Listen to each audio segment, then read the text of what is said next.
Okay, boxing fanatics, welcome to episode 42 of the podcast. I'm delighted to be joined once again by Mr. Steve Wellings. Steve, well, look, it's happening. Teofimo Lopez takes on Shakur Stevenson, defends the WBO Super Lightweight Championship on Saturday, which I find quite interesting because I feel like we've kind of had this kind of generation of a lot of American talent in and around lightweight and super lightweight, and they haven't really all fought each other, if that makes sense. You know, you had the likes of Ryan Garcia, Devin Haney, Javante Davis, Stevenson, Lopez, Hitchens. There's probably more as well, I haven't mentioned. And it's all just been like a lot of talk, but not a lot of action. These fights haven't really happened, which has been a shame. Obviously, we saw the Garcia versus Haney fight. That was good. I mean, that actually happened at least. Mm. So my point is, I mean, there's a lot of talent, and we haven't really seen them come together. But finally, we're seeing arguably two of the best square off in Madison Square Garden. Yeah, what's your initial thoughts on this one? Yeah, I think you make a good point about them finally squaring off, and it's a shame that we won't see a lot of them in the ring together. Obviously, we saw Haney Garcia, and I would love to have seen Javante Davis against Shakur Stevenson. I think in and around their primes, that would have been the best against the best, and I kind of felt like we were moving towards that. And a lot of these guys have amateur history as well and sparring history, and Hmm. it just lends itself to those in-ring professional rivalries. So the fact that these two are getting it on actually is a good thing, as you mentioned. I like the fact they're doing it in New York as well, Madison Square Garden. Crowd should be wild. Hopefully, it's all sold out. And it's an elite test for Stevenson, I think. He said it himself. Teofimo is a high level fighter, but I'm an elite fighter. So let's see it now. If Shakur wins and wins well, he takes that next step to building his legacy. He'll become a four-weight world champion, which Mhm. looks good on paper. I do have a few problems with that. I mean, his talent is undeniable, but kind of picking up WBO titles, few vacants and whatnot, moving about in the weights. You know, the likes of Adrian Brown is a 4 or 5 weight world champion. But I mean, it's undeniable. If he gets the title at 140, he's won it, and that's another weight class. But it's the names that make the record. And beating someone like Teofimo Lopez is the kind of name that he needs on his record. And we just have to admit that not going to get the Javante Davises now. He might get Devin Haney yet. He might get Ryan Garcia, as Mhm. talented as that name is. But Teofimo Lopez is an excellent name to have on Stevenson's record if he's able to pull it off. Absolutely, absolutely. Yeah, I don't think anyone's going to get Davis by the looks of it. I think that ship has sailed for everyone, which is a big shame. But Lopez, to be fair, in compared to Stevenson, he's arguably got more of a marquee victory. I mean, he definitely does. His best ever victory is definitely, the win over Lomachenko is, that's better than anyone Stevenson has on his record. So, that I think that speaks volumes. And yeah, I'm glad as well that this fight's happening in Madison Square Garden. I feel like, everything just happening in Saudi a bit too much. And I just feel like, when there's two people from the same country and they're rivals, I think, you have to do it in their home state. New York, I think, yeah, Mm. I agree. Brilliant. That's going to should be a good atmosphere. Should be good. So we know there's a big Puerto Rican community in New York. So that'll be good. And obviously Stevenson has his fan base as well. So yeah, absolutely. I think it's almost like I don't know, it might be the perfect storm they're meeting now, to be honest. I guess it's been in the making for a while. They've obviously started in different weight divisions and stuff, but they've always been around this kind of, yeah, lightweight, super lightweight. Obviously Stevenson started even lower than that. Um, is part of you, are you surprised that all this fight's happening? Because I don't know, I mean, feasibly they could have went in a different direction. I mean, they're both title holders in their respective weight divisions. They could maybe, have milked their belts a little bit more and taken off, lesser opposition potentially. Are you surprised at all that, at the age of 28 now they're deciding to kind of, I don't know, cash out in a way and go for the biggest fight possible? Um, I'd say I'm maybe pleasantly surprised because in this sport we hear a lot of talking. They're going back and forward with each other on social media, and we've seen it as well with the likes of Ennis and Ortiz. How difficult it is sometimes to get these bigger fights over the line. So I don't. I'm not that surprised. As in, they kind of feel that the age and the stage of their careers now. where it's time to sort of roll the dice a little bit more and get those names on the record, and they understand that making the most money is against each other. So I am pleased that they got it over the line. I think Stevenson was saying that even if he wins the belt, he was talking about maybe going back down to 135. But your point about his record as well is actually a good one, because Lopez does have some good wins. I mean, even the Barboza win was a good one, but especially Lomachenko, the Josh Taylor one at the time. I thought Taylor would win that, where in the space that Lopez was. Lopez has shown since the Kambosos fight that was an anomaly, and that was a one-off. And Kambosos has sort of had one of the best careers of his generation in terms of paydays, dining out off the back of that Lopez win. So I think that the fact that they're fighting each other now is a good thing. But yeah, Shakur definitely needs this kind of name on his resume. That's another good point that you made, because I was trying to think earlier about sort of who's like giving him the toughest fight or who's won rounds off him. And if you look at his record, he does have some good solid wins, like obviously that last one against Zepeda. De Los Santos is a decent win. Conceição, Oscar Valdez, but these guys, they're not elite level operators. So it's time for Stevenson now to start putting those names on the record. Even the likes of, if he gets past Lopez, then maybe look at your Haney's and your Garcias, even though they've obviously suffered sort of setbacks in the past, to try and build up that resume. But in answer to your original point, I think they just know now that it's time to cash in while the going's good, fight each other, and make that money before things start slipping away. Yeah, absolutely. And with the Zepeda fight, I think Zepeda prior to the Tevin Farmer fights, I think he was very highly touted. I think in my own mind, when he struggled against Tevin Farmer twice, I think that did really lower his stock. And then when Stevenson beat him, it was almost a little bit expected, and then it kind of, yeah. And the Zepeda fight, I think if it happened earlier, that would have been a much better, looked like a better victory. But yeah, those Tevin Farmer fights really just, I don't know, it's kind of dampen that win a little bit, to be fair. And the Kambosos fight is an interesting one. It really, I mean, I can't believe Lopez only has one loss on his record, really, and it's against Kambosos of all people. Due respect, it's quite surprising. It's quite interesting that happened. But yeah, I mean, I guess we're just all glad that this is happening now. We're just glad this fight's happening, and that we're gonna see how, we all know how talented Shakur Stevenson is. But yeah, this will be the best fight of his I mean, the hardest fight on paper of his career. What do you make of the actual jump to 140? I mean, Stevenson started at a lot lower weight than Lopez, I believe. So I guess technically speaking, Lopez should be the bigger man. He's campaigned at 140 pound longer than Stevenson. Perhaps more filled out, etc. Do you reckon size comes into this fight at all? Or do you reckon it's just going to be based on skill? I think Lopez is the bigger man, and he is accustomed to the weight, and I think that will help him. But I always feel like Stevenson has kind of been moving. He's primed to fill out into these weights. It's a bit like Devin Haney in this respect, where early on in his career he was sort of a little bit vulnerable and very, very safety first.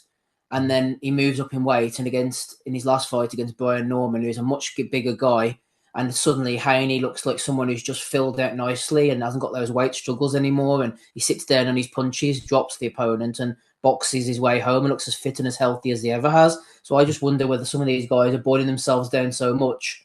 Although Stevenson did say he would go back down to 135, whether he does or not, we'll see. But I think that they're fighting in unnatural weight classes maybe, and moving up to 140 shouldn't be so much of an issue, especially with the skills. I mean, we've showed with the likes of Inoue moving up through the weight divisions that eventually they reach a natural ceiling, but I don't think Shakur Stevens near that. But Lopez, as you say, is the bigger man. He's been at this weight for a while now, but he has got good footwork as well. Lopez, he's athletic, and he's got the big fight experience. We referenced the Loma wins and the Loma win and the Josh Taylor win as well. So he's definitely been there, and he's not going to be intimidated, you wouldn't have thought, by Shakur. And I just hope that Stevenson lets his hands go. We get a few exchanges, and I also hope that Lopez can breach the defense, because the defense is the main thing at some point, and test Shakur's chin, because early on in his career, again, he was a smaller guy and he might have been struggling with weight and stuff. people did test him, and he became very safety first for a few fights, very much like early Floyd, actually, before the Philip Ndu fight. And I think that if Lopez just stands off for too long, he's in danger of being picked off repeatedly. So I'd like to see him hopefully test Shakur's chin at some point. And Shakur, to be fair to him, I was watching the Zepeda fight and some of his other fights. I think it was the Conceição, maybe the Valdez fight. I was watching the highlights back a few weeks ago. And he's not just a runner. He does a lot of good work in the pocket, actually. He moves back and sort of leans. The way Vitaly Klitschko used to do is leans out the way of punches, and he stands inside at times. And he's not just an out-and-out runner. He's very defensively astute. So I have to give him credit for that. But I don't see the 140 jump being too much of an issue for him. No, I think Stevenson, when he lets his hands go, he's extremely sharp, to be fair. There's a lot of hand speed there, and he's quite accurate actually with his punches. I think the criticism because Stevenson, is that he's just too defensive and too content to kind of just box in the back foot and just snooze to a 12 round win. It's almost sometimes too easy for him just to box his way. And no one's ever doubted Stevenson's talent. It's just, I guess, sometimes it's entertainment factor, but we're hoping Lopez pulls it out of him. And in terms of the weights, I think all of these guys is just artificial weights, isn't it? It's all just boiling yourself down, dehydrating yourself. I mean, Devin Haney, he looked like a skeleton when he was at like 135. He was unbelievably he looked very gaunt. And then on fight night he'd fill out. He looked super muscular. And it's the same with a lot of these guys. And when you think about it, it's true. 5 pounds. 5 pounds, what, 2 or 3 kilos. That shouldn't be a massive factor. Definitely not. With Lopez, I guess in recent years, if we're talking about apart from the Kambosos fight, I think it's fair to say that the other 2 fights that he struggled at, that where people actually thought he lost, some people, was the Sandor Martin and the Jermaine Ortiz fight. So both fights there, he really, really struggled. And ironically, he's coming up against another slick southpaw against Shakur Stevenson. So if you're a Lopez or a Lopez fan, are you a bit worried here? Because I think Arnold Barboza is pretty slick in some ways, but I think Stevenson's going to be slick to a different extent to Sandor Martin, Jermaine Ortiz, with the slickest guys ever fought. So I don't know. Is that a cause for concern for Lopez, considering he struggled so much in the past? Yeah, I think it's definitely a cause for concern, and it's the kind of one of the immediate things that stuck out to me. And we saw him whenever he's had to lead off against guys and they've sort of gone on the back foot. Sandor Martin, very negative. Jermaine Ortiz as well. And I think Martin actually even caught Lopez at one point and dropped him, but it made him very tentative and he struggled against that style. So that's the immediate factor for me.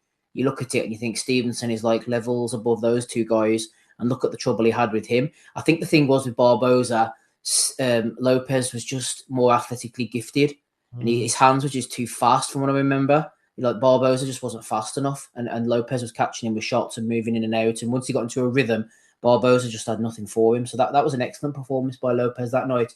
Shakur Stevenson just brings a completely different box of tricks, and he's just very hard to beat. I don't know anyone who's given him much of an argument over time, as I mentioned earlier. But I think Stevenson will be reticent too, and he will be standing off. I can't see him coming forward and playing into Teofimo Lopez's hands, and I think they'll be tight and tense and maybe not a great spectacle because they are 2 counter punchers at the end of the day. So they'll each be waiting for the other one to pull the trigger. And I was looking at the officials earlier actually and seeing if we could glean anything from that. I'm not really sure we can. Quite similar to officials to last night actually, to the Morataya Andy Cruz fight. I know they've got Harvey Dock as the referee.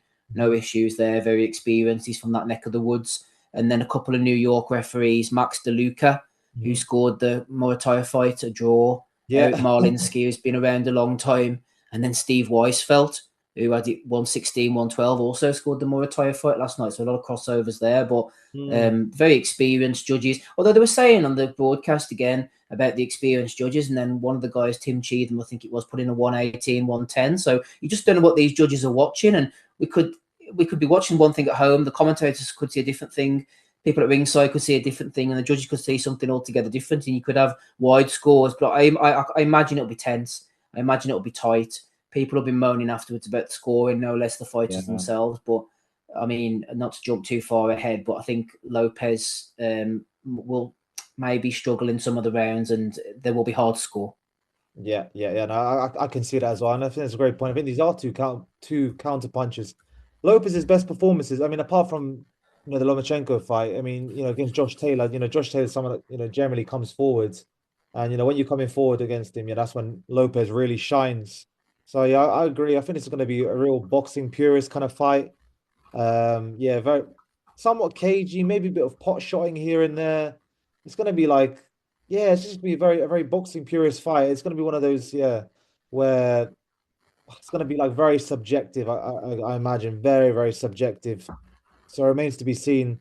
I think from my point of view, as long as the right man gets the victory, then I don't really care too much. Like if we're talking about the Morataya versus Cruz fight last night.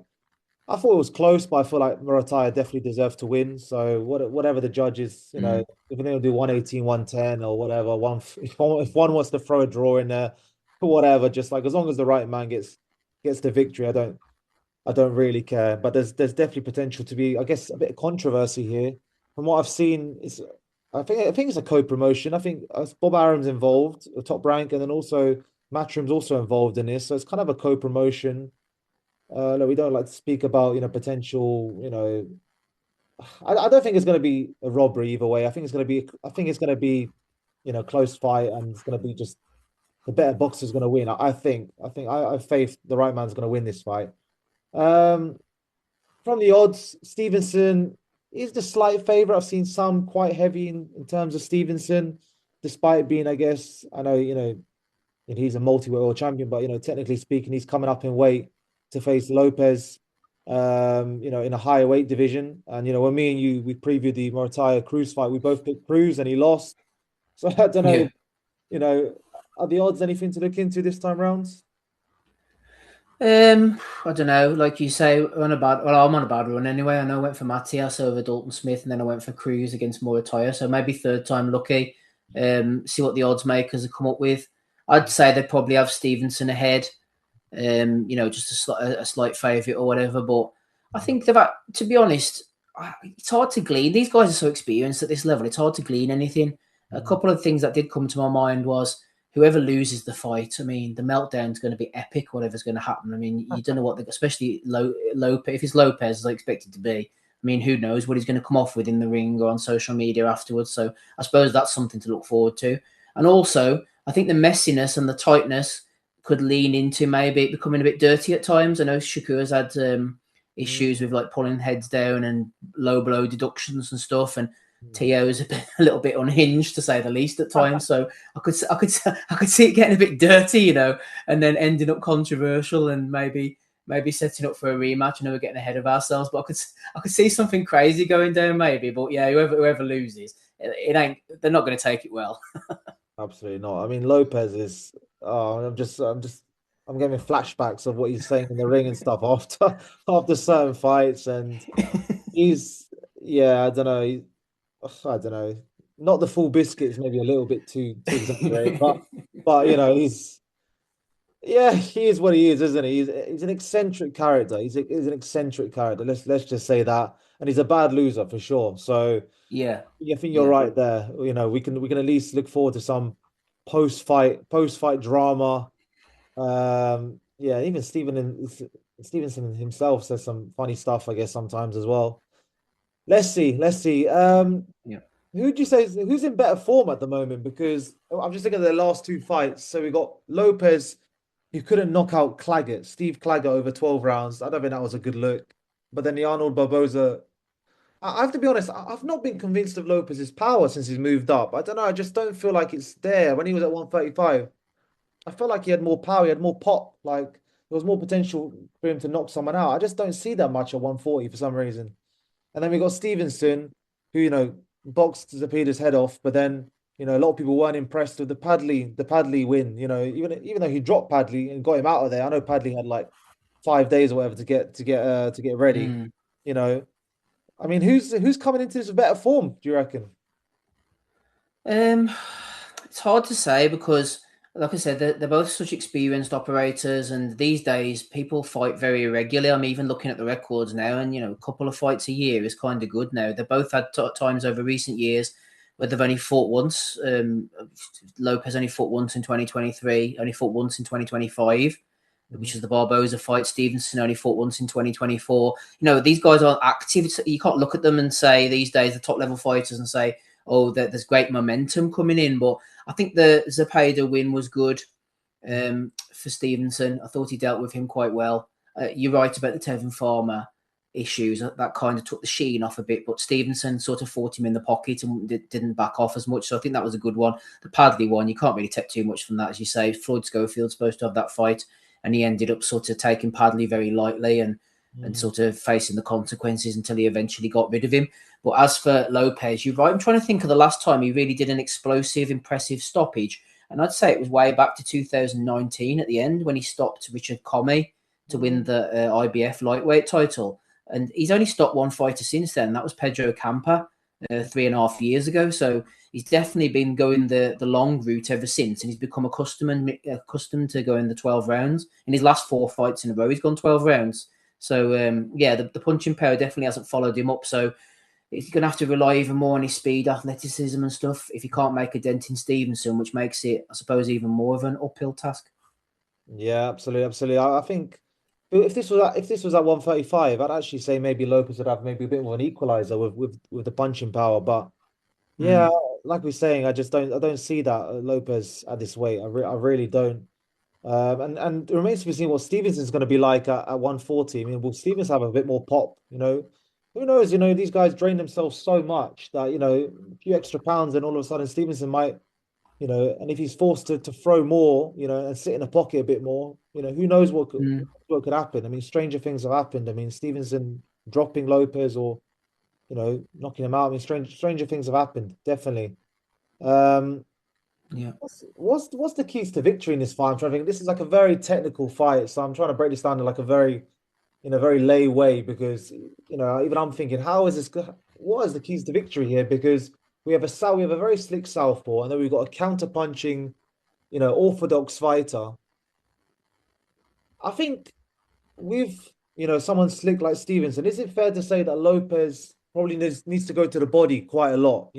Maybe even in the early rounds, because the body doesn't move, the head does. You mentioned Stevenson's ability to lean and all that sort of stuff.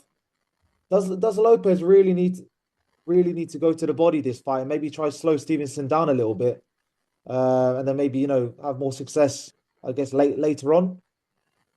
I think so. If he can get down, the good thing is about Lopez is that because of his speed and his ability to get in and out fairly quickly, he should be able to do that. Obviously, the problem is with someone who's as fast and as accurate as Stevenson is while you're sort of getting down into the body, the next thing he's tonking you upstairs before you've managed to get out again. But Lopez is athletically gifted, so you'd imagine he would try something like that. I am fascinated actually to see the respective strategies, especially from the Lopez side, because I mean, I don't know who he's even training with at the moment. He's going back and forward. Whether he's going to have his dad doing his dad's as bad as he is with the crazy antics. But if he can come up with a decent strategy, which they did against Lomachenko, to be fair, I know they used to have Joey Gamache in the corner, and he had a former fighter, great input in that Lomachenko victory. Apparently, they need a cool head like that because Shakur, I think, when it comes to keys to victory, fight management and ring generalship are 2 key things for him. He manages a fight really, really well. If he feels like things are getting away from him or there's a couple of rounds where things are close,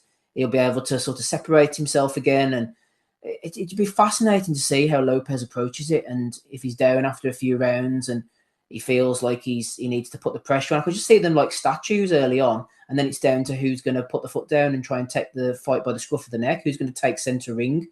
And I really can see it being a tight, tentative affair and all the way through, round after round, quite close rounds. And who's going to throw caution to the wind and take the fight by the scruff of the neck and say, this is my fight, I'm going to win it. And that's why they can both do so much. And Lopez does rise to the occasion whenever it's up against him. That's the time when we see the best of him. So, I suppose I'm talking myself into, well, I mean, I'm obviously looking forward to the fight like everybody else, although I am thinking that it's going to be tight and tense and like it's one of those chess matches, really, where you just can't take your eyes off it, even though there's not going to be out and out exchanges and stuff. But it's down to Lopez to force it, I think, and do something different and show the judges I have thrown Shakur off his game Mm, plan here, out of his comfort zone. I am do something a little bit differently, because if he ends up in a sort of you hit, I hit kind of affair, then I just don't see him winning that way.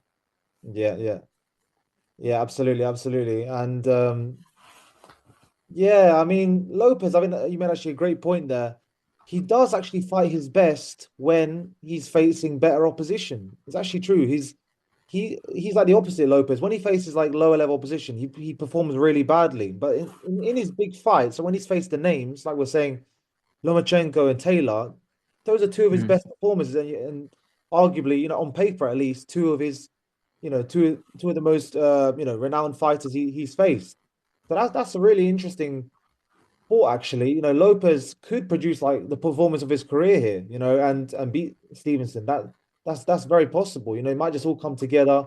The dad, I mean, the dad is what he is. I don't think he can be saying, just go and knock him out like he did against Cambosis. I think it's got to be a little more nuance there.